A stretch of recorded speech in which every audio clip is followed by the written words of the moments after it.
നമസ്കാരം. വയനാട്ടിൽ ഭർത്താവിന്റെ സുഹൃത്തായ ഡിവൈഎഫ്ഐ നേതാവിനെതിരെ ലൈംഗിക പീഡന പരാതി നൽകിയ യുവതി മാധ്യമങ്ങൾക്ക് മുന്നിൽ വെളിപ്പെടുത്തിയത് ഞെട്ടിക്കുന്ന കാര്യങ്ങൾ. ഭർത്തൃവീട്ടിൽ മാസങ്ങളായി നേരിടേണ്ടി വന്ന പീഡനങ്ങളെക്കുറിച്ച് പിണങ്ങോട് സ്വദേശിയായ യുവതിയുടെ പരാതിയിൽ ഭർത്താവിനും ഇയാളുടെ സുഹൃത്ത് CPM ഏരിയ കമ്മിറ്റി അംഗവും ഡിവൈഎഫ്ഐ ജില്ലാ സെക്രട്ടേറിയറ്റ് അംഗവുമായ P. ജംഷാദിനുമെതിരെയാണ് പോലീസ് കേസെടുത്തത്.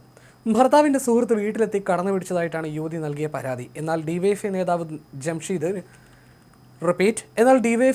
ജംഷീദിനെതിരായ ലൈംഗിക പീഡന പരാതി വ്യാജമെന്നാണ് പരാതിക്കാരിയുടെ ഭർത്താവിന്റെ വാദം.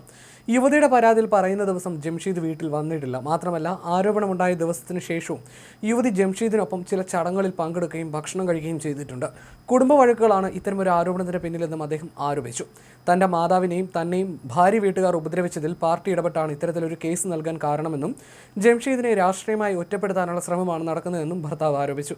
സംഭവത്തെ തുടർന്ന് പോലീസ് ജംഷീദിനെതിരെ കേസെടുത്തിട്ടുണ്ട്. അതേസമയം യുവതിയുടെ ഭർത്താവിനെതിരെ ഗാർഹിക പീഡനത്തിനും കൽപ്പറ്റ പോലീസ് കേസെടുത്തിട്ടുണ്ട്. യുവതിയുടെ ഭർത്താവ് പറയുന്നത് ഇങ്ങനെ: തീർത്തും അടിസ്ഥാനരഹിതമായ ആരോപണമാണ് എൻ്റെ ഭാര്യ ഉന്നയിച്ചത്. ആരോപണത്തിൽ പറയുന്ന ദിവസം ഞാനും ജംഷീദും ഒരു ആക്സിഡന്റ് കേസുമായി ബന്ധപ്പെട്ട് സംസാരിക്കാൻ പോയതായിരുന്നു. അന്ന് ജംഷിയുടെ വീട്ടിൽ പോയി ഭക്ഷണം കഴിച്ചതിന് ശേഷം അവൻ എന്നെ എൻ്റെ വീടിനടുത്ത് ഡ്രോപ്പ് ചെയ്തു. അതിനുശേഷം എൻ്റെ വീട്ടിലേക്ക് അവൻ വന്നിട്ടില്ല. ഇവർ ആരോപിക്കുന്ന സമയത്ത് എൻ്റെ ഒരു മകൻ സുഖമില്ലാതിരിക്കുകയും ബാക്കി 3 മക്കൾ സ്കൂളിൽ പോവുകയും ചെയ്തിരുന്നു. 4 മണിക്ക് ഞാനും ഭാര്യയും 3ാമത്തെ മകനും ഒരുമിച്ച് വന്നാണ് കുട്ടികളെ കൂട്ടി വീട്ടിലേക്ക് തിരിച്ചു പോകുന്നത്. കഴിഞ്ഞ ഞായറാഴ്ച വീട്ടിലൊരു പ്രശ്നമുണ്ടായിരുന്നു. ആ സമയത്ത് ഭാര്യ വീട്ടുകാർ എന്നെ മർദ്ദിച്ചു. ഇതിന് പിന്നാലെ അയൽവാസികൾ എത്തിയിരുന്നു. ആ കൂട്ടത്തിൽ ജംഷീദും ഉണ്ടായിരുന്നു. ജംഷീദ് രാഷ്ട്രീയ നേതാവായതുകൊണ്ട് ഇതിനെ രാഷ്ട്രീയമായി നേരിടാനുള്ള ശ്രമമാണ് ഇത്. വളർന്നു വരുന്ന നേതാവാണ് ജംഷി. അവനെതിരെ ഇങ്ങനെ ഒരു കേസ് കൊടുത്ത് തേജോവധം ചെയ്യുക എന്ന് മാത്രമേ ഉള്ളൂ. വീട്ടിൽ ഈ പ്രശ്നം നടക്കുന്ന സമയത്ത് എൻ്റെ മോനെ ജംഷിയുടെ അടുത്ത് ഏൽപ്പിച്ചിട്ടാണ് എൻ്റെ ഭാര്യ പോയത്. ഇത്രയും മോശക്കാരനാണെങ്കിൽ അങ്ങനെ ചെയ്യുമോ? അതിന് പോലീസുകാരൻ സാക്ഷിയാണ്. അപ്പോൾ പോലീസുകാരൻ ചോദിച്ചു, ഞങ്ങളുടെ മുമ്പിൽ നിന്നല്ലേ ജംഷീദിനെ എൻ്റെ മകനെ ഏൽപ്പിച്ചിട്ട് പോകുന്നതെന്ന് പറഞ്ഞത്. ഇത്ര മോശക്കാരനായ ഒരു ജംഷീദിനെ നിങ്ങൾ മകനെ ഏൽപ്പിച്ചിട്ട് പോകുമോ എന്ന്. അപ്പോൾ അവൾ പറഞ്ഞത് എനിക്ക് ജംഷീദിന് വിശ്വാസമായിരുന്നു എന്നാണ്. ഈ സംഭവം നടക്കുന്നത് കഴിഞ്ഞ ഞായറാഴ്ചയാണ്. ജംഷി 17-ാം തീയതി പീഡിപ്പിച്ചു എന്നാണ് ഇപ്പോൾ പരാതി കൊടുത്തിരിക്കുന്നത്. കഴിഞ്ഞ ശനിയാഴ്ച വൈകുന്നേരം ജംഷീദിൻ്റെ വീട്ടിൽ നിന്ന് രാത്രി ഭക്ഷണം കഴിച്ച് അവളെ കൂട്ടാൻ ഞാൻ പോയിരുന്നു. അവിടെയുള്ള ലീഗ് പ്രവർത്തകരടക്കം അതിന് ദൃക്സാക്ഷികളായിരുന്നു. പിറ്റേ ദിവസം എൻ്റെ സുഹൃത്തിൻ്റെ മോളുടെ ഒരു പരിപാടി ഉണ്ടായിരുന്നു. അതിലും ഞങ്ങൾ ഒരുമിച്ചാണ് പോയത്. പീഡിപ്പിക്കാൻ ശ്രമിച്ച ഒരാളുടെ കൂടെ ഒരുമിച്ചിരുന്ന് ഭക്ഷണം കഴിക്കുമോ? ഞാൻ കള്ള് കുടിച്ചിട്ട് നാട്ടുകാർ ആരെങ്കിലും കണ്ടിട്ടുണ്ടോ എന്ന് തെളിയിക്കാൻ പറ്റുമോ? ഇത് തികച്ചും അവനെ ഒറ്റപ്പെടുത്താനുള്ള ശ്രമമാണ്. അവർ എന്നെ മർദ്ദിച്ചു, എൻ്റെ ഉമ്മായെയും മർദ്ദിച്ചു.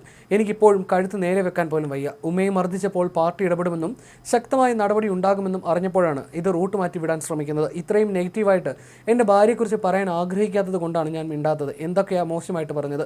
ഞാൻ കൂട്ടിക്കൊടുപ്പുകാരനാണെന്ന്. എൻ്റെ മകൻ പറയട്ടെ കൂട്ടിക്കൊടുപ്പുകാരനാണെന്ന്. എന്തുകൊണ്ട് അവൻ എൻ്റെ ഭാര്യയ്ക്കൊപ്പം പോയില്ല? ഞാൻ വിചാരിച്ചത് ആദ്യം പോകുന്നത് അവനായിരിക്കുമെന്നാണ്. പക്ഷേ അവൻ പറഞ്ഞു ഞാൻ വരില്ല എന്ന്. ഈ നിലപാടുകൾ ഇഷ്ടമില്ലാത്തത് കൊണ്ടാണ് അവൻ പോകാത്തത്. വീട്ടിൽ എന്തെങ്കിലും മോശമായിട്ടുള്ള കാര്യം നടന്നിട്ടുണ്ടെന്ന് അവൻ പറയട്ടെ. സംശയമായ സാഹചര്യത്തിൽ ഞാനൊരു കാര്യം കണ്ടിരുന്നു. ഞാൻ ഇത് പറഞ്ഞ് വലിയ വിഷയമുണ്ടാക്കുകയൊന്നും ചെയ്തിട്ടില്ല. അയാളോടും പറഞ്ഞിട്ടില്ല, ഭാര്യയോടും ചോദിച്ചിട്ടില്ല. കുറച്ച് ദിവസമായിട്ട് എന്നെ ഇങ്ങനെ ഹരാസ് ചെയ്യുന്ന രീതിയിൽ അവൾ സംസാരിക്കുന്നുണ്ടായിരുന്നു. അപ്പോൾ ഞാൻ ചോദിച്ചു, നീയും ഇന്നയാളും തമ്മിൽ എന്തെങ്കിലും ബന്ധമുണ്ടോ എന്ന്. അപ്പോൾ തന്നെ ഞാനിപ്പോൾ റെഡിയാക്കി തരാമെന്ന് പറഞ്ഞ് അവൾ വീട്ടിൽ നിന്ന് ഇറങ്ങി അപ്പുറത്തുള്ള ആൾക്കാരെ കൂട്ടിക്കൊണ്ടുവന്നു. ഞാൻ സംശയമുണ്ടെന്ന് പറഞ്ഞ ആളെയും കൂട്ടിക്കൊണ്ടുവന്നു. ഭയങ്കര ബഹളമുണ്ടായപ്പോഴേക്കും മാനന്തവാടിയിൽ നിന്നുള്ള ഇവരുടെ ബന്ധുക്കൾ വന്നു. പിണങ്ങോട് നിന്ന് ആളുകൾ എത്തുന്ന സമയം കൊണ്ട് മാനന്തവാടിയിൽ നിന്നും ആളുകളെത്തി. അവർ വെൽ പ്ലാൻഡ് ആയിരുന്നു എന്നാണ് യുവതിയുടെ ഭർത്താവ് പ്രതികരിച്ചത്. ഭർത്താവിന്റെ സുഹൃത്തായ പിണങ്ങോട് സ്വദേശിയായ ജംഷീദ് വീട്ടിലെത്തി കടന്നു പിടിച്ചുവെന്നാണ് യുവതി പോലീസിന് നൽകിയ പരാതിയിൽ പറയുന്നത്.